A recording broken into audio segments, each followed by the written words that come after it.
So we are talking about Module A. Module A talks about the entire how this Indian economics and financial system is presently how it is run, and it is talking about how the Indian economy has developed from the older era to the modern era, how it has been developed. So, little bit of those things are there. There is no such thing like demand, supply, or something. So, little bit of more narrative statements and narrations will be there rather than to make you understand. A lot of things are only I will just explain. You have to remember those things and you read those things. So, from then the questions will come. Okay. Now, what is the characteristic of Indian economy? So, if you open the pages of Module A, it starts with this: what are the characteristics of Indian economy? It is about the present characteristics, means how the Indian economy looks like. Basically, Indian economy, India is not a developed country right now. For the so many years, we are trying to come over that phase to become developed, but still we are not called a developed country, but we are in the developing country category.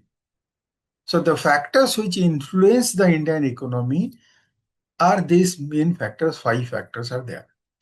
First one is India has got low per capita income. As far as we compare with other countries like USA or some countries of Europe or China, Japan. So if you compare our per capita income, then we are at a very low standard. So we have low per capita income. Per capita income means per capita, it is not per capital, okay? So it is wrongly typed here. It is per capita income. Per capita income means income per head, how much a single person in our country generates income. How much is getting, whether it is a salary employee or is doing some kind of work, whatever it means, how much or business, how much income he is generating. So aggregate of the people, total number of people who are earning, if you take into that, you add the total amount, divide it by the total number of population, then our per capita income will come. So that per capita income is at a lower rate. Okay. Then second thing, you know that the population growth is very rapid in our country. Very recently, 2 years back, we have even crossed the population of China. China used to be the most say populated country in the world for so many years, but 2 years back we have crossed the population. The number of people in our country is more than the China's population. So the population growth is growing like very rapidly, which is a very not a good thing at all. Population should be controlled. So that is the main thing. So see, the population growth, more population is not always good for a country like India, where the population is really dense. So the growth should be limited. But if a country like small country or any country like Germany or something, in that case, you see that their population is less population. So their growth might be more. That is good for them. But when a country having 140 crore or 145 or 148 crores of population, the growth should be very less. So that is a very say, setback for the Indian economy that should be controlled. Then we see that unemployment is there. Earlier it used to be the unemployment should be much higher than now. Now it is a little bit reduced, but still that there is higher unemployment. Lot of people they do not find work, or we can say there is also underemployment. Underemployment means the people who are more educated, they are not getting the suitable jobs. They are working at a lower educated category of work. So they are called underemployed. Then Also, there are disguised employment also. Disguised employment means some people are, see, disguised means the people who are supposed to work in something, they are not working there, but other people are working there as a disguised thing. So disguised employment is also there. So all these three things are not good for a economic condition, which is progressive economic condition. Then India also has an excessive dependency on the primary sector. Primary sector means basically primary sector is agriculture sector. India is always called as a agriculture country, agrarian country. Means most of the people, they depend on this primary sector. Most of the people, they are working in this sector and all the things are dependent on this agriculture sector. So that's why it is also not a healthy sign. The developed country, they have dependence on primary sector, but their dependence on secondary sector like industry and service sector, their dependency on those sectors are more than the primary sector. Whereas in our country, little bit more is the higher dependency is there still. Then there is a poverty level in our country. So vicious cycle of poverty is there.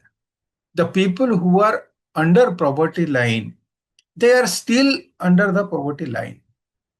Very, very dangerous situation. That's why it is called a vicious cycle of poverty. Means those people who are poor, they still remain poor only. Very rarely they can uplift themselves to above the poverty level. So that is a vicious cycle. To come out of the vicious cycle is very, very, so you can say very, very difficult for the poor people. They always will be remaining as poor only. So these are the five main factors which are influencing the Indian economy, or we can say these are the main characteristic of our Indian economy. Okay. Now a little bit more about this. You should know that as far as the per capita income is concerned, per capita income,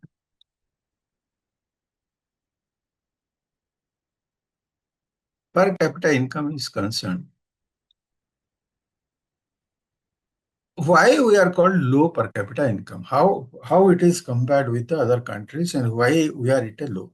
So basically, as far as the per capita income is concerned, World Bank, the World Bank classifies different countries based on this per capita income. Almost all the countries are categorized as per the per capita income, and they are listed in a category number 1 to say total number of countries 159 or 160 countries are there. So all the countries are ranked as per their per capita income. So World Bank classifies that, and for that purpose, World Bank has classified all those countries based on this per capita income into 4 categories. Number 1 is low income economy or low income countries. One is low income, second is lower middle income,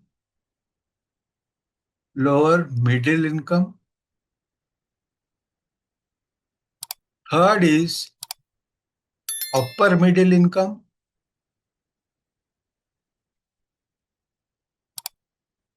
and fourth is high income. So basically, these are the 4 grades have been given by a World Bank. So all the countries, either they will be falling under either of these 4 groups only: low income, lower middle income, upper middle income, and high income group. Okay, this classification is regularly done by World Bank, and every year it is updated. Every one yearly updation is done by World Bank on 1st of July of every year. 1st of July, World Bank updates the country's ranking as per this low income, lower middle income, upper middle income, and high income. Okay, based on what? Normally, this updation is based on what? How the which indicator, economic indicator, might be the important to categorize as low income, lower medical income, upper middle, high income. Can you guess?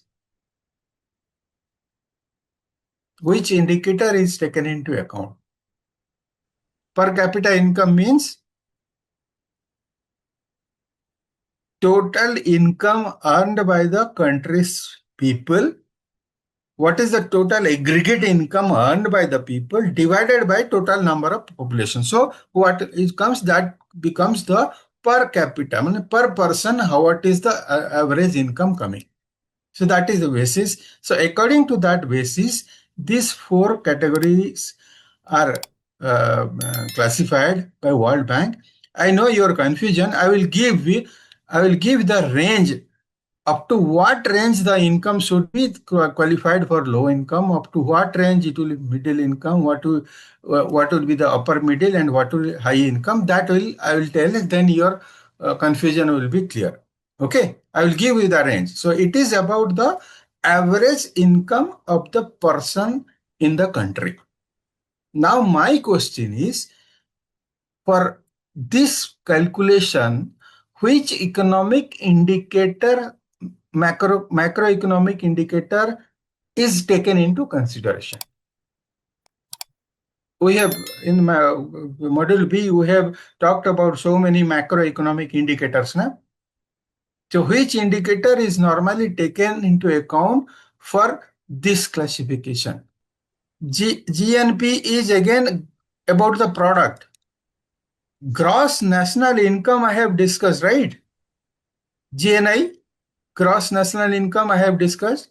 So national income, while I discussing, I told you that it is the income earned by the residents of our country, a country.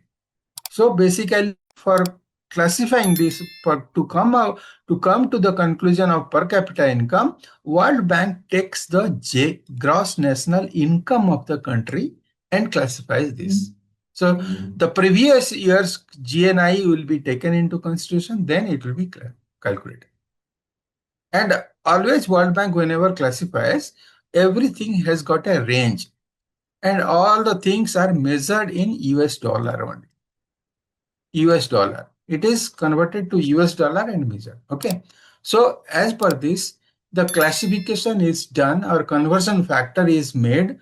There is a method called Atlas method is applied. So there is no need to remember what is that method. So simply remember that to determine this say per capita income conversion, Atlas method is used so that it can be converted. Every country's currency can be related to US dollar.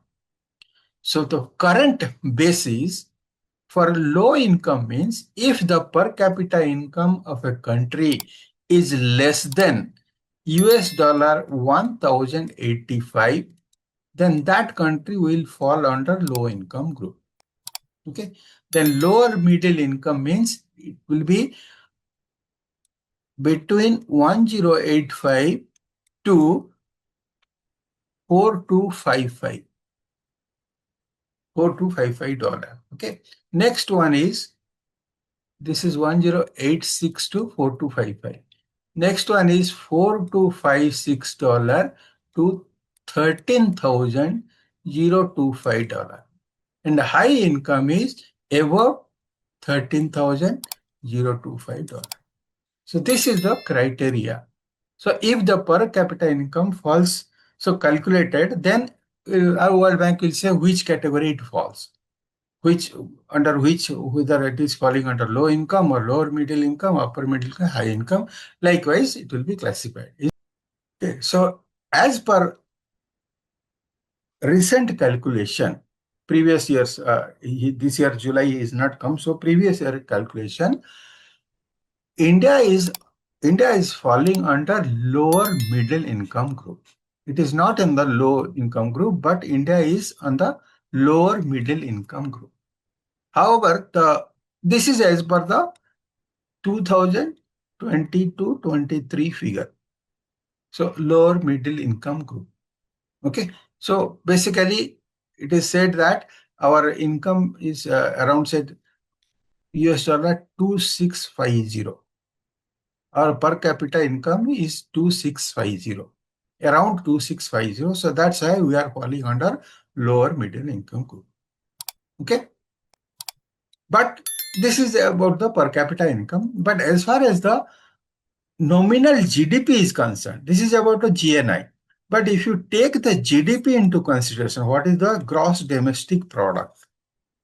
Nominal GDP is concerned, in that case, as far as the GDP is concerned, India is the fifth largest country.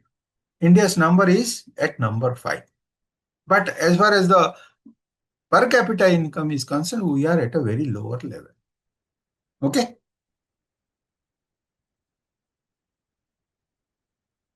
Now something about this Indian economy.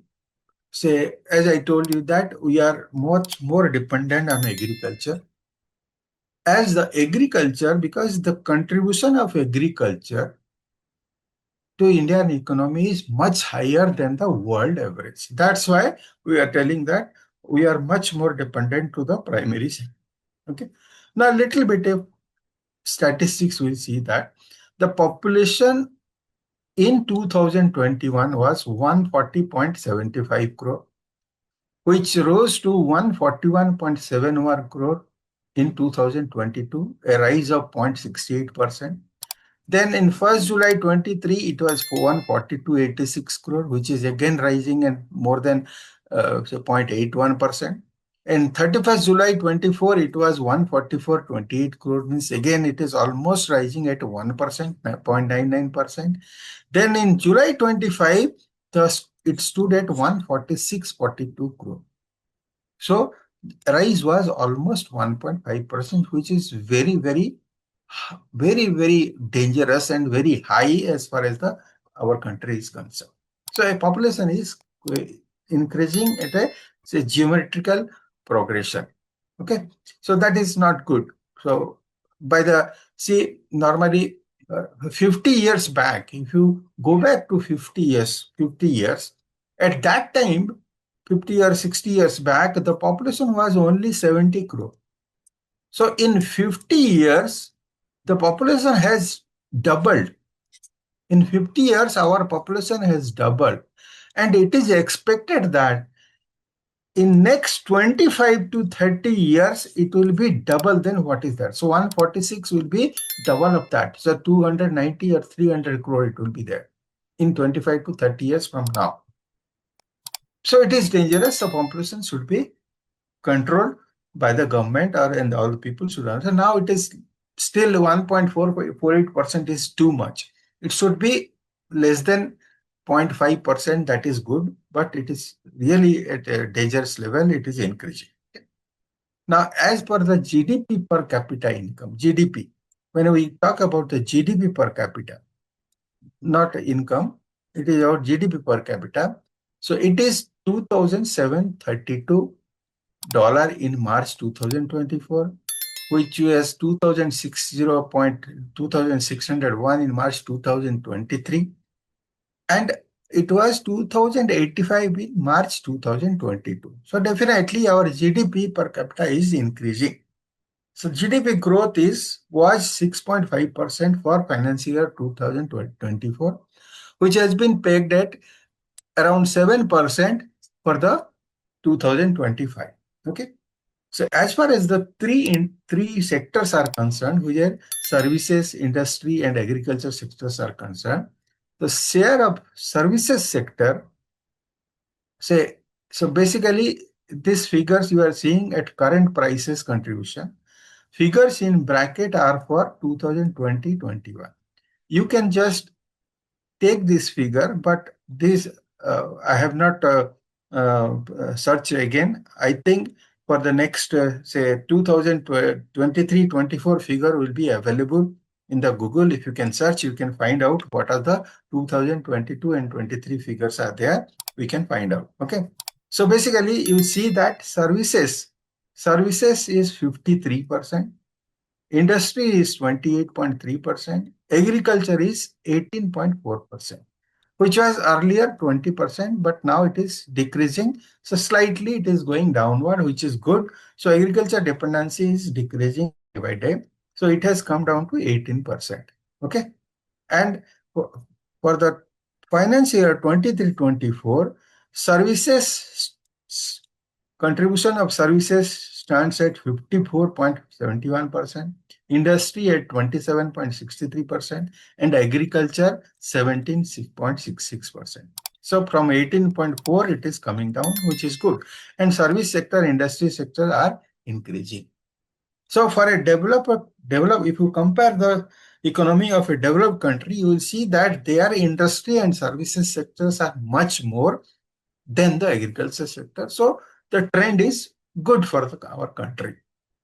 Say the share of agriculture has, if you look at the share of agriculture in the year 1950, the share of agriculture to GDP of our country was almost 53%. Now, if you see, it has come down to 17.66%. So it is a good sign. Earlier, it was 53%. Okay. Similarly, if you talk about this is the agriculture. Then if you talk about the industry in 1950, the industry sector's contribution was 16.5%, which is now 27.63%. So it is increasing. So that is a good sign. Similarly, talk about the service sector. Service sector in 1950, it was 30.3%, which has increased to 54.71% currently, which is also good. So there has been substantial growth in the service sector. And last 20 years, the service sector has been contributing a lot to our GDP because of this computer and mechanism. So this mainly due to IT industry. IT industry, India is growing like anything. India is giving all the IT people to throughout the world. Our people are going outside. They are also working. So service sectors is increasing only due to the IT sector's development in our country. Okay. So this is what the basic thing is, that the good thing is that agriculture dependency is gradually decreasing, service is increasing. So that is a good trend for our economy. Okay.